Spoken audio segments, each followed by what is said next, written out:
Russia और China की gas pipeline deal अभी के लिए फेल हो चुकी है। काफी टाइम से हम लोग सुन रहे थे कि इन दोनों देशों के बीच एक मेजर गैस पाइपलाइन डील होने वाली है। इसके लिए टॉक्स चल रही थीं और रशिया डील को फाइनलाइज करने के लिए काफी जोर दे रहा था। लेकिन कुछ डिसएग्रीमेंट्स के कारण ये डील फिलहाल कंक्लूड नहीं हो पाई। बताया जा रहा है कि चाइना ने काफी अनरीजनेबल डिमांड्स रख दी जो रशिया को फेयर नहीं लगी। रशिया के पॉइंट ऑफ व्यू से ये डिमांड्स काफी टफ थी, जिस वजह से ये डील स्टॉल हो गई। ये डील क्या थी? इस डील से रशिया को क्या फायदा होगा? इस डील में चाइना के लिए क्या है?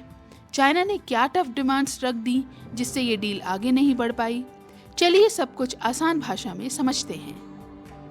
सबसे पहले तो ये जान लीजिए कि इस डील के तहत रशिया से चाइना तक 2600 किलोमीटर लंबी पाइपलाइन बिल्ड की जानी है।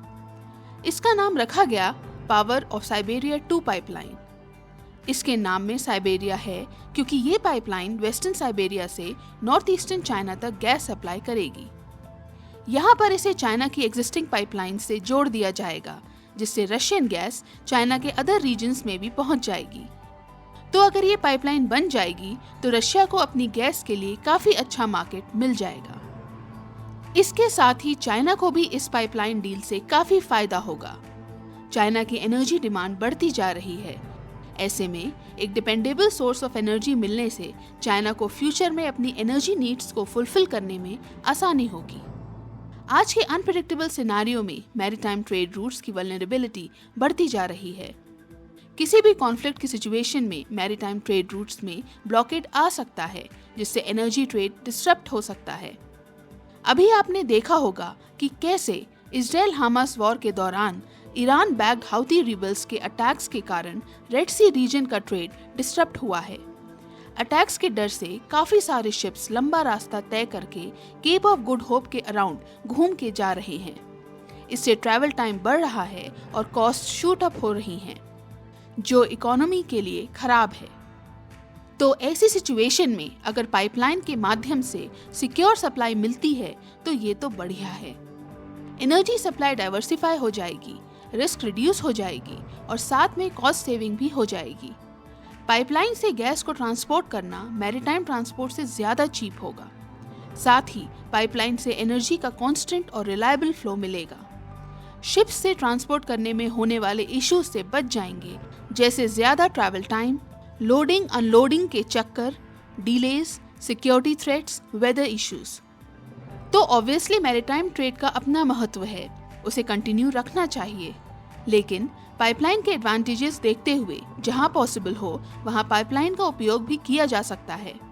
स्ट्रेटेजिकली दोनों ट्रांसपोर्ट मेथड्स का कॉम्बिनेशन यूज किया जा सकता है, depending on economic and geopolitical factors. इसमें ज्यादा फायदा है। अब मलक्का स्ट्रेट पर चाइना काफी ज्यादा डिपेंडेंट है। यहाँ रीजन में कोई कॉन्फ्लिक्ट हुई और इसे ब्लॉक कर दिया गया तो चाइना में एनर्जी क्राइसिस आ सकती है। इसे चाइना की मलक्का डिलेमा कहते हैं। अपनी इस डिपेंडेंस को कम करने के लिए चाइना पाकिस्तान के साथ मिलकर सीपेक बनाना चाहता है, लेकिन सीपेक के एग्जीक्यूशन में काफी चैलेंजेस आ रहे हैं, बहुत डिलेज हो रहे हैं। ऐसे में रशिया से पाइपलाइन आ जाए तो रशिया के साथ साथ ये चाइना के लिए भी फायदेमंद साबित होगा। लेकिन फिर चाइना ने ऐसी डिमांड्स क्यों रखी जिनके कारण डील आगे ही नहीं बढ़ पाई? ऐसा इसलिए है क्योंकि चाइना इस अपॉर्चुनिटी का भरपूर फायदा उठाना चाहता है। चाइना को डील चाहिए, लेकिन अपनी टर्म्स पे। हम जानते हैं कि रशिया के कंपैरिजन में चाइना इस समय स्ट्रॉन्ग पोजीशन में है। चाइना और रशिया की रिलेशनशिप में इस समय क्लियरली रशिया जूनियर पार्टनर है। यूक्रेन वॉर के कारण चाइना के ऊपर रशिया की डिपेंडेंस बहुत ज्यादा बढ़ चुकी है।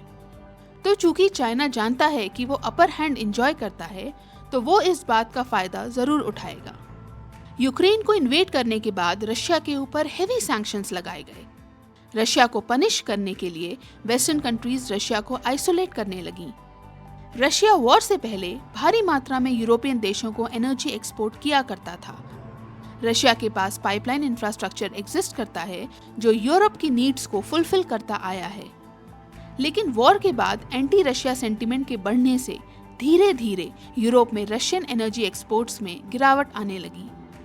यूरोपियन देश रशियन एनर्जी के ऑल्टरनेटिव्स ढूंढकर रशिया से एनर्जी परचेज करना कम करने लगे, जिससे रशियन इकोनॉमी को लॉस होने लगा। पर्सपेक्टिव के लिए बता दूं, पिछले साल रशिया की स्टेट ओन्ड कंपनी गैसप्रॉम को अराउंड $7 बिलियन का लॉस हुआ।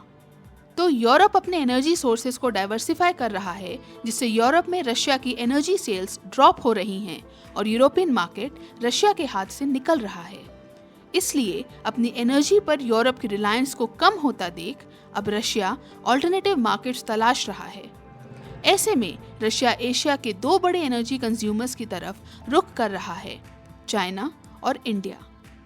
ये वीडियो चाइना और रशिया की डील के बारे में है, तो हम अभी इसी पर फोकस करेंगे।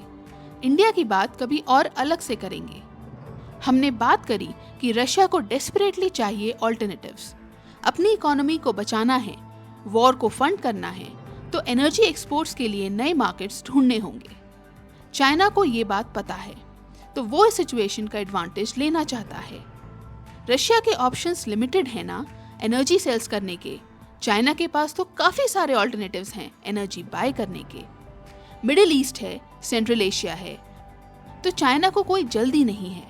वो पूरा टाइम लेकर आराम से नेगोशिएट कर रहा है रशिया से, अपने लिए बेस्ट डील सिक्योर करने की कोशिश कर रहा है। रशिया से हेविली सब्सिडाइज्ड प्राइसेस में गैस डिमांड कर रहा है। चाइना रशिया को एकदम चीप प्राइसेस में गैस सेल करने के लिए पुश कर रहा है, जबकि रशिया चाह रहा है कि चाइना से थोड़ी बेटर प्राइसेस मिलें और चाइना ज्यादा क्वांटिटी में गैस खरीदे।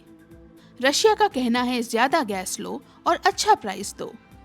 चाइना का कहना है कम गैस लेंगे और कम प्राइस देंगे। चाइना के इसी टफ स्टांस के कारण ये डील कंक्लूड नहीं हो पाई। इससे हमें पता चलता है कि पब्लिक में देश भले ही strategic ally, close friend, no limits partnership जैसी बातें करें, लेकिन बंद दरवाजों के पीछे हार्ड नेगोशिएशंस होते हैं। अपने नेशनल इंटरेस्ट को भी सिक्योर करने के लिए देश किसी भी अपॉर्चुनिटी को मिस नहीं करते। That's how geopolitics works. तो देखते हैं रशिया इस प्राइसिंग डिस्प्यूट से कैसे नेविगेट करता है और इसका रशिया चाइना की नो लिमिट्स पार्टनरशिप पे क्या असर पड़ता है।